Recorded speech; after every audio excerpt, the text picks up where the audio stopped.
بسم اللہ الرحمن الرحیم۔ کیا تربیت تھی ان صحابہ کی؟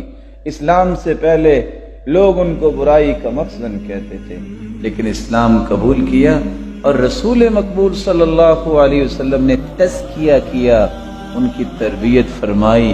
پھر ان کی حالت کیا ہو گئی؟ ادھر جان نکل رہی ہے اور وہ کیا کہہ رہے ہیں صحابی؟ فزت ورب الکعبہ، اللہ کی قسم میں کامیاب ہو گیا۔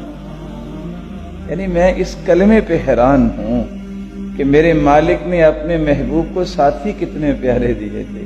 جان نکل رہی ہے، یہاں جان نکل رہی ہو، وہاں قرآن مچا ہوتا ہے، کیا ہو گیا؟ اور وہ کیا کر رہے ہیں؟ فزت ورب الکعبہ، اللہ کی قسم کامیاب ہو گیا۔ سامنے دشمن ہے اور پتہ ہے کہ اگلے چند لمحات کے بعد ٹکڑے ہو جائیں گے، اور وہ کہہ رہے ہیں واہن لریح الجنہ، پیچھے ہٹ جاؤ، مجھے تو یہاں سے جنت کی خوشبو آ رہی ہے۔ وہ کیسے لوگ تھے؟ تزکیہ اور تربیت کی روشنی میں انہوں نے زندگی گزاری۔ تو حالت کیا ہے؟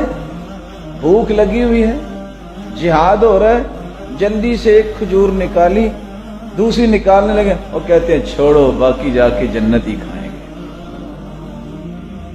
یہ وہ راز ہے، جب تک میں اور آپ نہیں سمجھیں گے میرے بھائیو، اس وقت تک ہماری زندگیوں میں لذت نہیں آئے گی۔ آپ صلی اللہ علیہ وسلم نے تربیت اور تزکیہ کیسے کیا؟ مجھے اور آپ کو کس بات کی ضرورت ہے؟ سب سے پہلے 5 چیزیں ہمیں یاد رکھنی چاہیے۔ تزکیہ کا مطلب کیا ہوتا ہے؟ سنوارنا، عمدہ بنانا، خوبصورت بنانا، ایکسیلنس کے درجے پہ اپنے آپ کو لے جانا، پیوریفیکیشن کرنا۔ کس چیز کی؟ فکر کی، ارادے کی، قول کی، عمل کی، معاشرے کی۔ جب تک میرا فکر پاک نہیں ہے، میرے افکار اور تصورات اور نظریات پاکیزہ نہیں ہیں، میرا تزکیہ نہیں ہو سکتا۔ میرے فکر میں کیا ہونا چاہیے؟ انت مقصودی ورضاؤک مطلوبی، میرے مالک، میری زندگی کا ایک ہی مقصد ہے کہ میں نے تجھے راضی کرنا ہے، اس پہ ہی میں اپنے فکر کو اور اپنے عمل کو چلاؤں گا، اس سے بڑی سعادت ہی کروں گا۔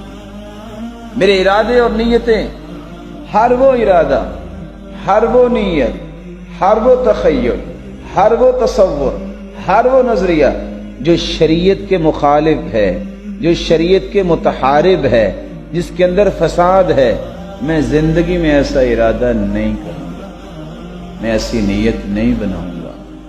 میں صرف وہ ارادہ کروں گا جس سے رب راضی ہو، میں صرف وہ نیت کروں گا جس سے میں اللہ کا محبوب بن جاؤں، میں اللہ کے قریب ہو جاؤں، میں معاشرے کے لیے بہترین انسان بن کے دکھاؤں، میں بڑے کا احترام کرتا نظر آؤں، چھوٹے پہ شفقت کرتا نظر آؤں، خیر خواہی کا نمونہ بنتا رہوں، اللہ کے ذکر اور اللہ کے شکر کو اپنی زندگی کا یہ سلوگن بناؤں، اور مجھے دیکھ کے کم از کم کسی غیر مسلم کو یہ پتہ چلے کہ مسلمان اس کو کہتے ہیں، کسی غیر مسلم کو یہ تمنا پیدا ہو یہ کتنا خوبصورت اسلام ہے، یہ تو مجھے بھی قبول کرنا چاہیے۔